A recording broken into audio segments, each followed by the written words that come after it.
tonight to provoke these two fantastic architects and historians to think through the topic of smart cities. A lot has been written, and actually, incredible enough, 1,500 books, but I learned about Le Corbusier reading William's book because it was so much more pleasant to read than any of the other ones out there. And Raoul, of course, introduced me to India, so it's a real pleasure to be here. Thank you, Ambassador and Ambassadors. Okay. So this is really rapid fire, and I will keep it, and I'm going to put here the timer. So here we go.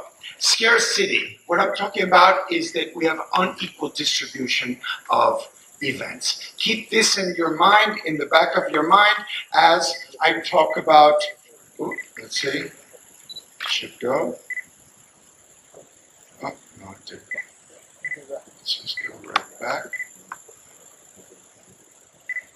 Okay, keep this in mind as I talk about that smart cities are smart cities replacing liberty with comfort and security. Is this a bourgeois idealism? Has Hausmann won the urbanism war? We are fed cute icons of life integrated with harmless devices. And what kind of diagrams are there for citizens? Is it just businesses surrounded by more circuits of service that creates bubbles of control?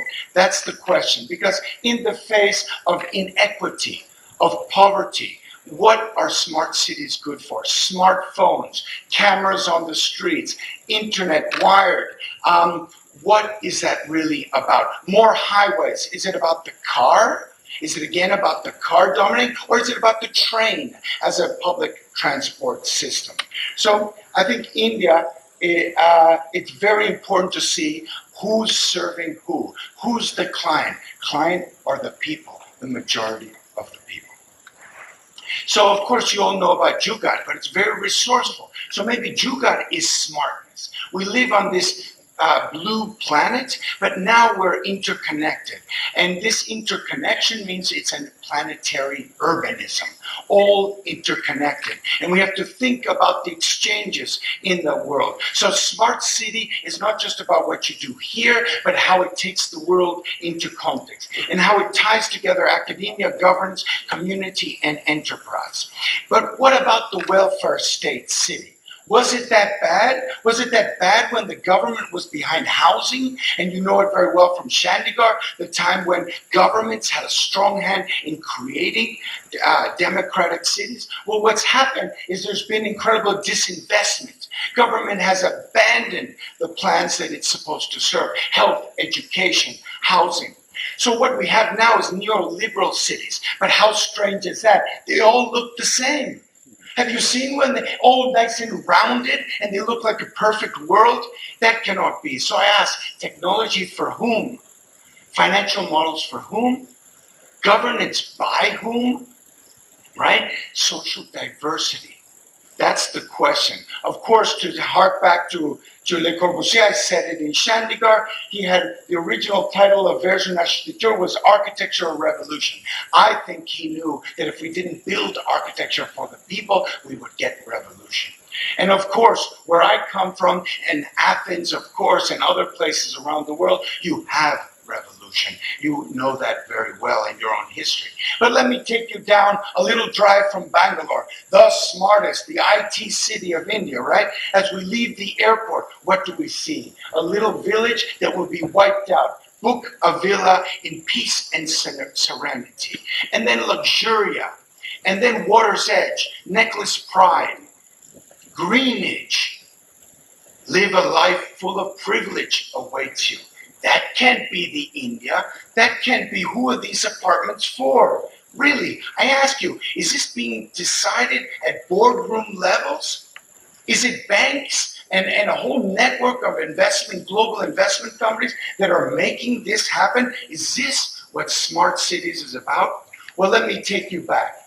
If in the first period of urbanization, of modern urbanization. You had the Haussmann Plan, many cities transformed itself with industrial infrastructure. Then you had the second period, let's say in the 20th century, of suburban sprawl, overlaying networks, modern tabula rasa, infrastructural plans for mobility, and grid and master plans. Where are we now in the 21st century with growing poverty? 2 billion people coming on this earth, and most of those 2 billion in the next 30 years will be in the global south, in the poorest areas of the world, and they will be born in slums. So what will we have to deal with in urbanistic terms? We'll have to deal with micro spaces, informality, temporality, and reprogramming the existing city, because we all agree we shouldn't sprawl anymore. So how do you see it? Is the glass half empty or half full?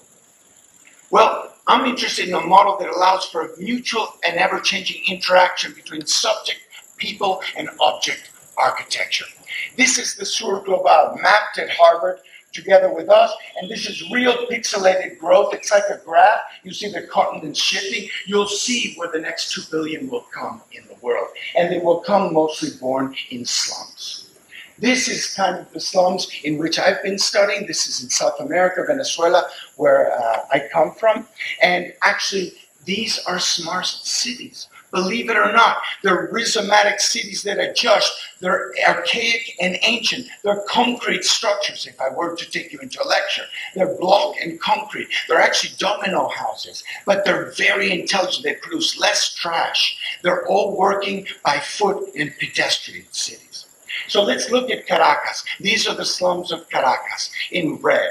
But that's not only Caracas. Let's look here at Rio de Janeiro, little embedded. Don't you think it would be smart, and this is Tijuana, don't you think it would be smart to invest capital in a revolution to try to ameliorate poverty and make more just what is already an unjust situation?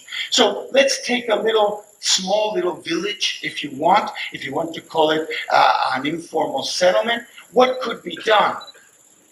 Of course, with intelligence, we could refit it by changing houses, not displacing, not bulldozing. We can reorganize slums, and that should be the smartness that India has in front of it, task. So you do it, of course, with community, not with architects. You work it out, but this is much too painstaking. But we have thousands of architecture students all over India that could serve as an army to do this community work. How would that work? Well, of course, you would shift, move,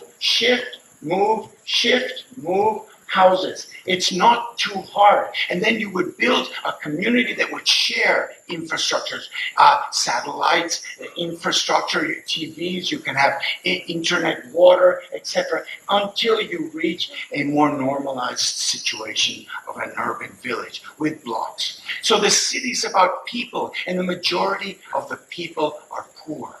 It may be we forget this on our daily schedules. So these people have the right to the city, the right to infrastructure, the right to housing, the resilience to natural disaster, to man-made disaster, and to a democratic city, transparent city, safe city, of course, with a safe home.